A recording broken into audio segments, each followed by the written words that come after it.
හොඳයි අපි වැඩි පටන් ගමු එහෙනම්. ඔයාලගේ මේ ටෙලිග්‍රෑම් ගෲප් එකේ මම දැම්මා අපි අර කතා කරපු පේපර් එක ඒකේ ඔක්කොම ප්‍රශ්න අපිට කතා කරන්න ආවේ දවසක් තුල. ඉතින් මම තෝරාගත්ත ප්‍රශ්නයක් මම දවස් දෙකකට තමයි පුතා මේ කතා කරන්නේ. එතකොට ඒක ලේසි අපිට අර සම්පූර්ණ පේපර් එකක් රචනා ප්‍රශ්න පත්‍රයක්. sorry හරි. සම්පූර්ණ රචනා ප්‍රශ්න පත්‍රයක් දවසෙන් කතා කරන්න අමාරුයි. හරිද? ඒ කියන්නේ සාමාන්‍යයෙන් අපි පැය 5කට වඩා එහා පැත්ත යනවා පේපර් එකක් කතා කරන්න රචනා ප්‍රශ්න පත්‍රයක්. උත්තර ටික විතරක් කියනවා නම් අවුලක් නැහැ. නමුත් ඔයාලා දන්නවනේ මේ මගේ ඉගැන්වීමේ ක්‍රමවේදය අනුව මම පේපර් එකක් සාකච්ඡා කරනකොට ඒකට අදාළ තීරි කරුණු කාරණා සම්පූර්ණයෙන් මම සාකච්ඡා කරලා ඔයාලට අවශ්‍ය කරන හැමදේම මෙතනින් අල්ලලා දෙනවා. ඒ නිසා මේ අර චූටි වෙලාවකින් කරන්න පුළුවන් වැඩක් නෙවෙයි. ඒක මට මම දන්නේ අනිත් කට්ටිය මට බෑ. ඒක ගොඩ වෙලාවක් යන වැඩක් මට. හරිද?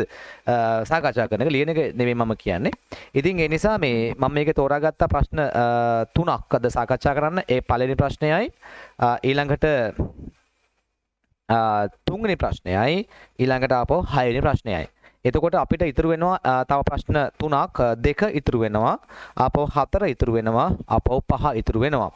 අපිට හතරවෙනි ප්‍රශ්නය සහ පස්වෙනි ප්‍රශ්නය සාකච්ඡා කරනකොට සාමාන්‍යයෙන් පැය දෙකක් විතර නෝ. ඒ දෙකට විතරක් ඒ කියන්නේ සාකච්ඡා කරනකොට. මොකද ඒක අදාළ කරන සම්පූර්ණ තීරි කරුණු කාරණා කතා කරන නිසා.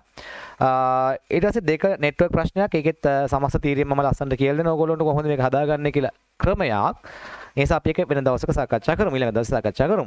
හොඳයි. අපි එහෙනම් යමු ලොජික් ගේට්ස් ප්‍රශ්නයට. ඒකේ තියෙනවා මේ ප්‍රශ්න දැන් ඉතින් මෙහෙම කියවන්න ඕනේ. දැන් වාසනාවකට ඔයාලගේ තියෙන වාසනාවකට දැන් අලුතෙන් එන පේපර්ස් වල මේ මෙච්චර ලොකුවට මේ තීරි කරුණු කාරණා ඒ කියන්නේ මෙච්චර ලොකු ඡේදයක් එන්නේ නැහැ. අලුතෙන් එන ප්‍රශ්නවල පොඩි ප්‍රශ්නයක් තමයි එන්නේ. ඉතින් ඊටාම ලේසියෙන් ලකුණු 15ක් ගන්න පුළුවන් ප්‍රශ්නයක් තමයි ලොජික් ගේට්ස් ප්‍රශ්නේ. අපිට අග්ගල මේ වැඩේ කරමු. හොඳයි. දැන්ට මෙච්චර ලොකුට එන්නේ නැහැ. අපි මේක කරමු. right good. එක්තරා අයිස්ක්‍රීම් නිෂ්පාදන ආයතනයක මූලික නැමුම් වලින් අනතුරුව සුවිශේෂ රස ගැනීම සිදු කිරීම සඳහා යොමු කරයි. මෙහිදී රසය, වර්ණය සහ කිරිමෙද ප්‍රමාණය. අන්න එක දාගමු පැත්තේ. හරිද? ඔන්න මේක A කියලා කියනවා රසය කියලා. හරිද? ඊට පස්සේ අපිට කියනවා B කියන්නේ වර්ණය කියලා. C කියලා කියන්නේ කිරි මේදය කියලා කියනවා. පිළිබඳ සැලකිලිමත් වේ. සුවිශේෂ අයිස්ක්‍රීම් නිමැවුම් සඳහා නිර්මිත වර්ණයෙන් කිරිමේද සංයුතයෙන් හා රසයෙන් යුක්ත වීම අනිවාර්ය වේ කියලා දාලා තියෙනවා. එසේ වුවද චොකලට් රස ගැන්වූ අයිස්ක්‍රීම් නිෂ්පාදනය පහත අවස්ථාවලදී සිදු කරනු ලබයි. එහෙනම් බලමු පළවෙනි කාරණාව. හරිද? right. එහෙනම් මොකද්ද මුලින්ම කියන්නේ අපිට? රස ගැන්වීම සඳහා අයිස්ක්‍රීම් නියමිත මෙද සංයුතියෙන් යුක්ත වීම අනිවාර්ය වේ කියලා දාලා තියෙනවා. ඒ කියන්නේ එහෙනම් මෙන්න මේ කිරිමේදය කියන එක අත්‍යවශ්‍යයි. අර දෙක මොක වුණත් මේක අත්‍යවශ්‍යයි කියලා තමයි යාලා කියන්නේ. ඊට පස්සේ කියනවා ඉහත කොන්දේසිය තෘප්ත වන අවස්ථාවේ අයිස්ක්‍රීම් මිශ්‍රණය නියමිත වර්ණයෙන් හා නියමිත රසයෙන් හා වර්ණයෙන් යුක්ත විය යුතුයි කියලා දාලා තියෙනවා. ඒ කියන්නේ මේක තෘප්ත වෙනකොට තෘප්ත වෙනවා කියලා කියන්නේ සාමාන්‍යයෙන් අපි 1 කියලා තමයි දක්වන්නේ. මේක 1 කියලා වෙනකොට අයිස්ක්‍රීම් මිශ්‍රණය සහ වර්ණය නියමිත රසයන්ගෙන් නියමිත වර්ණයෙන් යුක්ත විය යුතුයි කියලා දාලා තියෙන එක තාම අපිට පැහැදිලි කරගන්න අමාරුයි. තුන්වෙනි එකට යන්කෝ. නියමිත කිරීමේද සංයුතියෙන් යුතු අයිස්ක්‍රීම් මිශ්‍රණය නියමිත වර්ණය නොමැති වුවද ඒ කියන්නේ වර්ණය දැන් මේකේ දාලා නැහැ බං මෙතන තියෙනවා මේද මේ තියෙන්නේ සම්මත මේ අර පල්ලෙහාට ගියාම බං තියෙනවා සම්මත රසයෙන් යුක්ත වීම එකද සම්මත වර්ණයෙන් යුක්ත වීම එකද සම්මත කිරීමේද සංයුතියෙන් පැවතීම එක මගින්ද නිරූපණය වේ කියලා. මේක ලේසි. මේක නොට් එකක් ඇත්තම මෙන්න නැති සීන් නැත් තියෙන්නේ. හරිද? මේක ඇත්තම ලේසි. කොහෙදී හරි පුතේ මතක තියාගන්න මේ තුنين ඔන්න ඔය කියන කරුණු කාරණා වලින් කොහේ හරි තැනක බිඳුවක් තිබ්බනම් අන්න එතන අපිට නොට් එකක් එනවා. ඒ කියන්නේ ඩෑෂ් එකක් එනවා කියලා කියන්නේ. එතකොට මේක ඔක්කොම එක නිසා ගැටලුවක් නැහැ. මේගොල්ලෝ කියන කතාව තමයි කිරිමේද තෘප්ත වෙලා තියෙනකොට ඒ කියන්නේ මෙහෙම C1 නම් හරිද? දැන් මෙහෙම ABC නේ තියෙන්නේ. දැන් මේගොල්ලෝ තුන්වෙනි එක බලන්න අර ඩොට් එක තුන බලන්නකෝ. නියමිත වර්ණය නොමැතුවද වර්ණය නැහැ කියලා කියන්නේ මෙයා බිඳුවයි. එතකොට මේක වෙන්න පුළුවන්. එතකොට මේ අවස්ථාව අපිට ගන්න පුළුවන් ඕකේ කියලා. ඊළඟට කියනවා යාලා નિયમિત කිරීමේද සංයුතියෙන් යුතු අයිස්ක්‍රීම් નિયમિત රසය නොමැතිවද රසය නෑ රසය නෑ මෙයා අනිවාර්යයෙන් එක වෙන රසය නෑ මෙයත් එක වෙන්න ඕන හරිද හරි ඊට පස්සේ කියනවා සුවිශේෂ අයිස්ක්‍රීම් නිමවුම් හෝ චොකලට් අයිස්ක්‍රීම් සැකසීම සඳහා භාවිතා කළ නොහැකි මිශ්‍රණය අයිස්ක්‍රීම් දවඩන සැකසීම සඳහා යොදා ගන්නවා කියලා දාලා තියෙනවා. හොඳයි. මේක හරියම ලේසි මේ වැඩේ. හරිද? එතකොට දැන් මේ තුනම එන්න ඕන පුළුවන් අවස්ථාවක් තියෙනව නේද? රසය තියෙන අවස්ථාවක් තියෙනවා. වර්ණය තියෙනවා. රසය මේක බන්නේ. ඔව් රසය තියෙන අවස්ථාවක් තියෙනවා. වර්ණය හරියට තියෙනවා. කිරිමේදේ හරියට තියෙනවා. හරිද? මේ අවස්ථාවේ බලන්න මෙන්න මේ දෙවෙනි අවස්ථාවේ බලන්නකෝ. මේ අවස්ථාවේ රසය නැහැ. වර්ණය තියෙනවා. කිරිමේදේ තියෙනවා. මේ අවස්ථාව බලන්නකෝ. මේක රසය තියෙනවා. වර්ණය නැහැ කිරිමේදේ තියෙනවා. එහෙනම් මෙන්න මේ අවස්ථා තුනේදී අනිවාර්යයෙන්ම එක කියන අවුට්පුට් එක තමයි අපි ලොජික් ගේට් එක බලාපොරොත්තු වෙන්නේ. කුමන හෝ අවස්ථාවක මෙතනට බිඳුව આવොතින් මෙතන වැරදි තමයි එන්නේ. නැත්නම් බිඳුවක් තමයි එන්නේ. කිරිමේදේ අනිවාර්යෙන් තියෙන්න ඕන. එහෙනම් මේගොල්ලෝ කියනවා ඉහත සංසිද්ධියට අදාළව චොකලට් රස ගැන්වූ අයිස්ක්‍රීම් නිෂ්පාදනය කිරීමේ අවස්ථාව F දැක්වීමට සතතාව ගොඩනගන්න කියලා. ඒක ඉතාම ලේසි. අපි මෙහෙම දෙමු ටක් ගාලා පළවෙනි ප්‍රශ්නේ මේක A B C තියෙනවා. මෙතනින් අපි මෙහෙම F දාගමු ඔය ආකාරයට. අපි මේක ටක් ගාලා ලියාගමු මේකේ ට්‍රූත් ටේබල් එක 0.4යි 1 ඒවා 4යි 0.2යි 1යි 1යි 0.2යි 1යි 1යි මෙතන 0.1යි 0.1යි 0.1යි 0.1යි 1යි එහෙනම් මෙන්න මේ අවස්ථා තුන හොයාගන්න 1යි 0.1 හොයාගන්න මේ තියෙන්නේ එයාගේ ඉස්සරහෙන් දාන්න 1 හරිද 0.1 තියෙනවනේ 0.1 කියන්නේ මෙන්න මේ අවස්ථාව එයාගේ ඉස්සරහෙන් දාන්න 1 හරිය 1 අවස්ථාව ඉස්සරහෙන් දාන්න 1 ඒ කියන්නේ මෙන්න මේ අවස්ථාව දාන්න 1 එහෙනම් ඉතිරි හැම අවස්ථාවක්ම අපි දාගන්න ඕන 0යි කියලා ඔන්න ඔය ආකාරයට ඔන්න ඔහොම හරිද ඔන්න ඔහොම දාගත්තා නම් වැඩේ ගොඩ එහෙනම් අපිට අවසානයේ එනවා ලස්සන ට්‍රූත් ටේබල් එකක් මෙන්න මේ විදිහට. මේ ට්‍රූත් ටේබල් එක අපි ලස්සනට ඔක්කොම හරියට කරලා තියෙනවා නම් හරිද? ඔක්කොම ලස්සනට කරලා තියෙනවා නම් ඒ කියන්නේ මෙන්න මෙහෙමයි. හරිද? මේකේ ඔක්කොම හරි නම් මේකේ සියල්ලම හරි. මේ ටිකත් හරි, මේ ටිකත් හරි, මේ ටිකත් හරි, මේ ටිකත් හරි. ඔක්කොම හරි නම් ලකුණු වාට 4ක් හම්බෙලා තියෙනවා මේ ප්‍රශ්නේදී. හරිද? හිතන්නකෝ දැන් මෙතන අවස්ථා දැන් 8ක් තියෙනවනේ. ඒ කියන්නේ මෙතන අවස්ථා 8ම හරිනම් තමයි ලකුණු 4 ඔයාට හම්බ වෙන්නේ. හරිද? මෙතන අවස්ථා නිකන් 7ක් වගේ තිබ්බනම් මේ අවස්ථා 8ම හරිනම් තමයි ලකුණු 4. අවස්ථා 7ක් 6ක් වගේ හරිනම් ලකුණු 3යි.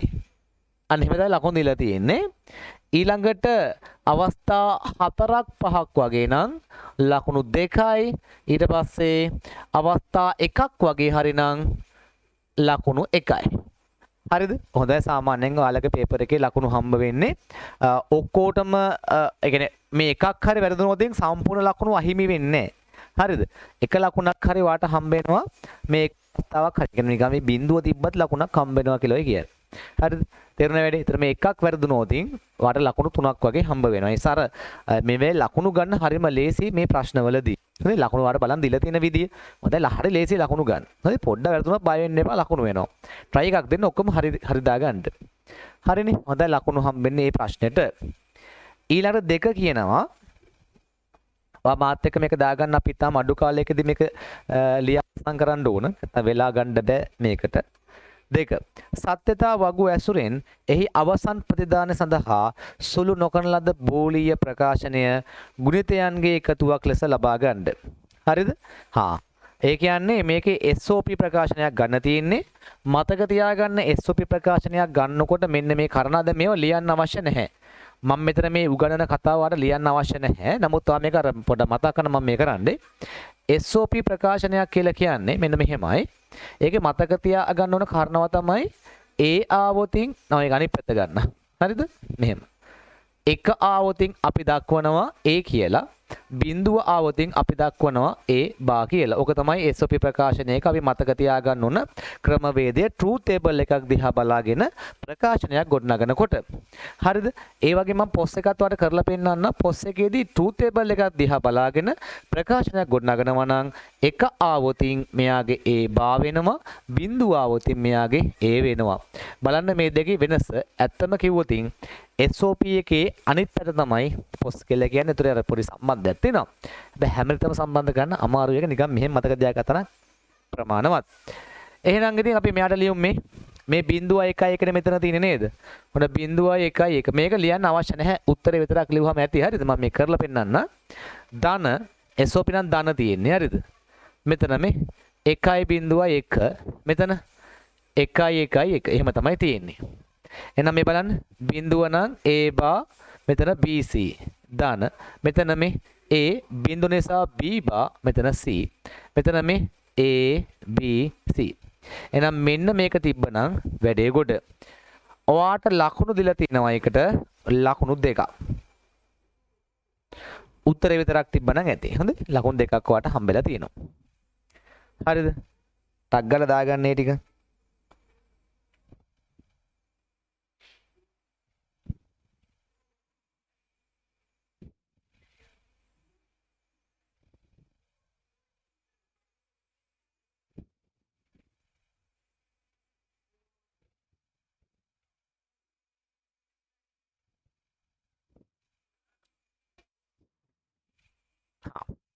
එහෙනම් හරි. හරිද? අඩුපාඩු තියෙනවා නම් ඔයගොල්ලෝ හදාගන්න මේ හරි කට්ටිය අවුලක් නැහැ. හොඳයි වැඩ ලස්සනට වැඩේ ඕකේ නම් වැඩේ ගොඩ. හරි මේ ටික ලකුණු දාගන්න.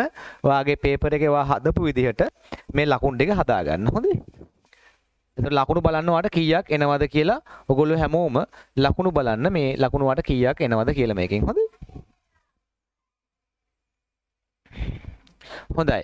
ඊළඟට තියෙනවා තුන්වෙනි එක ඉහත දෙකෙහි ඔබ ලබාගත් ප්‍රකාශනය කානෝසිතියමක් ඇසුරෙන් හැකිතාක් සරල කර දක්වන්න කියලා. එහෙනම් අපි තුන්වෙනි එක සාකච්ඡා කරමු ටක් ගාලා. දැන් මේ ප්‍රකාශනයට කානෝසිතියමක් අපි අඳින්න ඕන. කානෝසිතියමක් අඳිනකොට මේක ABC නිසා මේකේ අවස්ථා 3 අවස්ථා 8ක් එනකොට අපි මෙහෙම කොටු අඳිමු ලස්සනට. ඔන්න ඔය විදිහට. ඕන ඕව. මම මේ පැත්ත A දා ගන්නවා මේ පැත්ත BC දා ගන්නවා. තේරෙනව නේද? හරි. එහෙනම් මෙතන 0.1 sorry 0.1 අර මතක තියාගන්න කාරණාවක් තියෙනවා මේ logic gates වලදී මෙන්න මෙයාවයි කවදාවත් එක ළඟ තියන්නේ නැහැ. ඒක මතක තියාගන්න truth table අඳිනකොට මේ දෙක එක ළඟ නැතුව ඕන විදිහකට තියෙන්න පුළුවන්. හොඳයි. හරිද? මේක එක ළඟ නොතබයි. එක ළඟ නොතබයි. ඒකට ප්‍රධාන හේතුවක් විතර ගන්න පුළුවන් අපිට SR මේ ලැච් එකේදී SR ලැච් හේදී හරිද? SR ලැච් එකේදී අපි ඉගෙන ගන්නවා මේ මෙන්න මේ බිඳුව එක සහ එක බිඳුව කියලා කියන්නේ පෙර ආදානයන් කියලා. SR ලැච් හේදී බිඳුව එක සහ එක බිඳුව යනු පෙර ආදානයන් වේ. ඒ නිසා තමයි මේ දෙන්නව එක ළඟ තියන්නේ නැත්තේ. මොකද පෙර ආදානයන් කවදාවත් එක ළඟ යවන්නේ නැහැ. මොකද පෙර ආදානයන් කියලා කියන්නේ අවුට්පුට් එකක් නිවැරදිව බලා ගන්න පුළුවන් අවස්ථාවක්. ඒ කියන්නේ 0.1 සහ 1.0 කියලා කියන්නේ පැහැදිලි අවුට්පුට් එකක් ලබා ගන්න පුළුවන් අවස්ථාවක්. 0.0 සහ 1.1 කියලා කියන්නේ එයාලගේ පැහැදිලි අවුට්පුට් එකක් ලබා ගන්න බෑ. ඒ කියන්නේ දෙන්නම එක වගේ වුණොත් අවුට්පුට් එක පැහැදිලි නැහැ කියලා කියන්නේ. අවුට්පුට් එක පැහැදිලි වෙන්න නම් දෙන්න ජාති දෙකෙන් වෙන්න ඕන. 0.1 කියන්නේ ජාති දෙකයිනේ. 1.0 කියන්නේ ජාති දෙකයි. අන්න එහෙම. එහෙම තමයි මේක සෙට් වෙන්නේ. ඒ කියන්නේ ලොජික් ගේට්ස් වලදී එහෙම තමයි අපි මතක තියාගන්න ලේසි කරන්නේ මම මේ කියන්නේ. හරිද? ඕක ඇතුළට ගිහිල්ලා ඇයි එහෙම වෙන්නේ කියලා අර කුකුසක් එනවා නම් හිත ඇතුලේ කුතුහලයක් එනවා නම් ඉතාලම හොඳයි ඒ කුතුහලේ. අපි ඒක පස්සේ සාකච්ඡා කරමු. මොකද මේක ඇතුළට ගියොත් ආපහු එන්න හම්බෙන්නේ මේක දිගට යනවා. හරිද? අපිට උසස් පෙළ මට්ටමින් දැනගත්තාම ප්‍රමාණවත් ඔයා කැම්පස් එකේ ගිහිල්ලා ඉලෙක්ට්‍රොනික හරි ඉලෙක්ට්‍රිකල් හරි ඉගෙන ගන්නකොට අනිවාර්යෙන් ඔන්න ඕව වැදගත් වෙනවා. හරිය පරිගණක විද්‍යාව software engineering වල නම් එච්චර ලොකුවට අවශ්‍ය වෙන්නේ නැහැ. නමුත් දැනගත්තාම ප්‍රමාණවත්. computer science වගේ කරනවා නම් අනිවාර්යෙන් ඕන වෙනවා. හරි. ඔන්න ඔය කියන කරුණු කාරණා ටික තමයි අපිට දැනගන්න අවශ්‍ය. දැන්ට නිකන් දැනගන්න හැම එකක්. හොඳයි. හරි. දැන් මේක පුරවමුටක් ගාලා මම හරි අමතර දෙයක් කිව්වේ. එතකොට මේකේ මෙන්න මෙතන මේ බලන්නකෝ. මේ 0.1 හොයාගන්න මේකේ. දැන් බලන්න මම මෙතන ලිව්වේ ABC පිළිවෙලට. සමහර විට පේපර් එකේ ඔක එන්න පුළුවන් මෙන්න මෙහෙම බං. හරිද? පේපර් එකේ එන්න පුළුවන් මෙහෙම. මේ පැත්ත AB ඇවිල්ලා මේ පැත්ත C එන්න පුළුවන්. හරිද? එතන මම දැකලා තියෙනවා ගොඩක් දරුවොත් මෙන්න මෙහෙම මේ කාණොසිතේමක් ලියනවා. මම කියන්නේ එහෙම අනවශ්‍යයි කියලා. ඇයි? මෙහෙම ලිව්වොතින් වරදින chance එක වැඩි. ඒ කියන්නේ ඔයාට දැන් මෙහෙම මේක මෙහෙට එපයි එන්න. ඉතින් මෙහෙ ඉඳන් උන මෙහෙට එන්න. මේක ලේසි. මෙහෙට යන්න තියෙන්නේ. අර අපි කාණොසිතේමක් අපි අඳිනවා නම් අපි ලස්සනට අපිට කැමති විදිහට අපි අඳින්න ඕන. පැහැදිලි. උන්ට ඕන විදිහට අඳලා හරියන්නේ නැහැ. පේපර් එක දෙන එක වෙන එකක්. ඒක උන් දෙන එකනේ උන් දෙන අපි පටලවන්න. අපි අඳිනකොට ලස්සන අඳින්න ඕන. නමුත් මම ගොඩක් දරුවෝ දැකලා තියෙනවා. මගේ පන්දල දරුවෝ භෞතික පන්දල දරුවෝ මේක අඳිනවා මෙන්න මේ ක්‍රමයට. පිස්සුද මන් දන්නේ. මම හැමෝටම කියනවා එහෙම අඳින්න එපා කියලා. වරදිනවා. ඒ කියන්නේ පටල වෙනවා. ඒ කියන්නේ වාගේ හිතේ බයත් එක විභාගයට ගියාම සෑ බයයිනේ අපිට. ඒ බයත් එක මේක පැටලෙනවා බා. හොඳයි ඒක සෑ එහෙම අඳින්න එපා. පිළිවෙලට ලස්සන අඳින්න. ABC ලස්සන පිළිවෙලට අඳින්න. හරිද? එන පුරවමු. 0.1 කියලා කියන්නේ මෙන්න මෙතන 1.1 කියන්නේ මෙතන 1 කියන්නේ මෙතන. එහෙනම් ඉතුරුවට අපිට දාගන්න පුළුවන් ලස්සනට මෙහෙම බින්දු කියලා. හරිය? දැන් අපිට තියෙන්නේ මේක ගෲප් කරන්න. මෙහෙම අඳින එකට වට ලකුණු හම්බෙලා තිනවා එක ලකුණක්. මේක අඳිනවට හරිද? මේ කියන්නේ සිතියම අඳිනවට. සිතියමට ලකුණු 1යි. හරිද? ඊට පස්සේ මෙන්න මේ වගේ ගෲප් කිරීම මෙහෙම 1යි මෙහෙම 1යි. අන්න එහෙම ගෲප් කිරීම. ගෲප්ස් වලට අපිට හම්බෙන ලකුණක්. ඔව් බලන්න. නෑ ලකුණු දෙකක් හම්බෙලා තියෙනවා. හරි. ගෲප්ස් වල ලකුණු දෙකක් හම්බෙලා තියෙනවා පුතේ මෙතන. හරිද? මේ ගෲප් එක ඇඳලා පෙන්නනවට. හරි? මොකද මාකින් ස්කීම් එකේ අනිවාර්යයෙන් මේ ගෲප් කිරීම කරලා පෙන්නන්න ඕන. සුළු කිරීම කෙසේ වෙතත් ගෲප් කිරීම කරලා පෙන්නනවා ලකුණු අනිවාර්යයෙන් දෙනවා. නැත්තම් ලකුණු දෙන්නේ නැහැ. හොඳේ? ගෲප් කිරීම නැත්තම් ලකුණු දෙක හම්බ වෙන්නේ නැහැ. හරි? දැන් අපිට තියෙන්නේ මේක දිහා බලාගෙන සුළු කරන්න. සුළු කරමු දැන්. එහෙනම් මම නම් කරගන්නවා මේක 1 කියලා. මෙන්න මේක නම් කරගන්නවා 2 කියලා. ඒක ලේසි වෙන්න. දැන් බලන්න 1 දාන්න 2. නැත්තම් ඔයාලට මේක AB දා ගන්නකො ඒත් ප්‍රශ්නයක් නැහැ. හරිද? මේක A මේක B. හරිද? A group එක ලියා ගන්න මෙහෙම. A group එකේ මෙයා පිළිය 1.1. චෙක්. 1.1. හරිද? ඊළඟට මෙයත් ලියන්නකෝ 1.1. මෙයා B. මෙයා ලියන්නකෝ 0.1. මෙයා ලියන්නකෝ 1.1. ඕන්න ඔහොම. දැන් මේකෙන් කවදාවත් වෙනස් වෙච්ච නැති කට තෝරලා ගන්න. මෙයා වෙනස් වුණේ නැහැ A. මේ A B C දෙකද? A B C පිළිවෙලයි. මුලින් ඉඳන්ම ලස්සනට පිළිවෙලට වැඩේ කරන් ගියා නම් අවසානයේ සහ මැද්ද සහ අවසානයේ කිසිම අවස්ථාවකට බලන්න දෙයක් නැහැ. ලස්සනට කරගෙන යන්නයි තියෙන්නේ. හරිද? මුල පටලවා ගත්තොතින් මැදත් පැටලෙනවා අවසානයත් පැටලෙනවා. එතකොට මුල මැද අග සියල්ලම හොඳ ફોකස් එකකින් ඉන්න ඕන මුල පටලවා ගත්තොතින්. හැබැයි මුල ටික හරියට හදාගත්තොතින් මුල මැද අග යනකම් ෆ්ලෝ එකේ යන්නයි තියෙන්නේ. හරිද? රයිට්. එහෙනම් මෙතන C මෙතන B මෙතන C. එහෙනම් මට උත්තරයක් එනවා AC ධන BC කියලා. හරිද? එහෙනම් මෙන්න මේ උත්තරේ ගත්තු විදිහට සහ උත්තරේට අපි ලකුණු දෙකක් දීලා තියෙනවා. ඔන්න ඔහොම. ඒතර 2යි 2 4යි 1යි 5යි මේක ටෝටල් මාක් එක අපිට 5ක් හම්බෙලා තියෙනවා. දැන් බලන්න මෙතන 5යි මෙතන 4යි 9යි 9යි 2යි 11යි. හරිද? මෙතන 5යි අතන 4යි 9යි 2යි 11යි. දැන්ට මේ තුන හරිනම් ලකුණු 11ක් ඔය අරන් දෙන්නේ C යෙන්. C යෙන් ඔව්. ඒ කියන්නේ ස්ට්‍රක්චර් එකේ 40යි මේකේ 60ක් ගන්නකො මේකේ. හරිද? මේකේ ඔන්න පළවෙනි ප්‍රශ්නය අපි මෙහෙම දාගමු මේ පැත්තේ. මෙතන පේනවා. පේනවනේ. හරි. මේක පළවෙනි ප්‍රශ්නේ ලකුණු 15න් ඔයා බලන්න ඔයාගේ ලකුණු කීයක් හරිද කියලා. හරිද? ඒක අනිවාර්යෙන්ම ඔයා බලන්න ඕන. ඒ කියන්නේ මට ඇවිල්ලා ඇඟිල්ලෙන් එනන බලන්න බල මොන්ටිසෝරි දරුවෝ නෙවෙයිනේ. හරිද? බොටයිලා අවුරුදු 19ක් 20ක් කරන ලොකු කොල්ලෝ ගෙල්ලෝනේ. හරිය? ඒ නිසා මේ මෙතන අනිවාර්යෙන් පළවෙනි ප්‍රශ්න ඔයා පේපර් එක හදලා මම මේ දෙන ලකුණුත් එක බලන්න ඔයාගේ ලකුණු කීයක් හරිද කියලා. අවංක වැඩේ කරගන්න ඔයාට ඔයා විතරයි නොතන ඉන්නේ. හරිය? ඉතින් දාගන්න කීයද කියලා. තව එක ප්‍රශ්නයක් වෙන හදන්න. හරි. ඒක බලන්න හරිද කියලා. වැරදි නම් ඒක හදාගන්න.